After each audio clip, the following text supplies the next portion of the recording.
Bonjour à toutes et à tous, bienvenue dans Spycast, le podcast des sapeurs-pompiers des Yvelines. Spycast, une nouvelle façon de découvrir l'univers des sapeurs-pompiers. Bonjour, je m'appelle Katia, je me présente... non. Je voudrais bien réussir ma vie. Et là, je commence quand je veux, c'est ça que tu veux dire? Non, vous n'êtes pas prêt? Moi, je suis pas prête non plus. Tu m'as dit que tu étais pressée. C'est les cours de théâtre accélérés. Aujourd'hui, je pars à la rencontre de Katia qui va nous expliquer quel est son métier au sein des sapeurs-pompiers des Yvelines.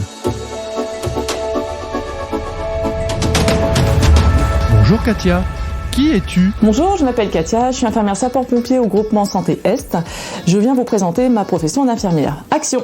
C'est quoi ton job exactement? Mon quotidien, c'est l'encadrement des infirmiers, la formation des infirmiers, des visites médicales si besoin, de l'opérationnel. C'est la qualité de notre métier aujourd'hui, d'avoir des missions diverses et variées. Je ne sais pas dans la journée ce qui peut se passer. Et c'est ce que j'aime aujourd'hui, c'est le terrain et l'inconnu. Et surtout pas la routine. Tu as toujours été pompier? Dans mon cursus professionnel, d'avoir commencé en hospitalier, c'était incontournable. Je pense que dans notre expérience, il est important d'avoir été quand même un soignant pendant plusieurs années. L'opérationnel aujourd'hui, on ne peut pas y accéder, on ne peut pas y être à l'aise si on n'a pas quand même cette expérience du terrain.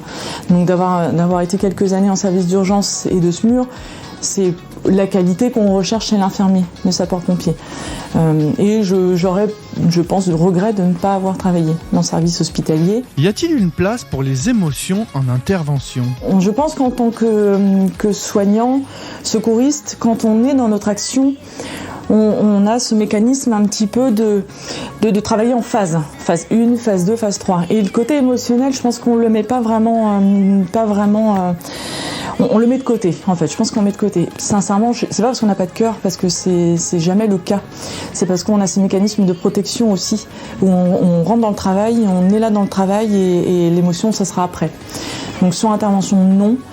Après, oui, et d'être marqué, et aujourd'hui d'avoir des souvenirs d'intervention, on en a tous. Et oui, nos interventions nous suivent, et nous suivent dans le sens où on tire un enseignement pour ensuite.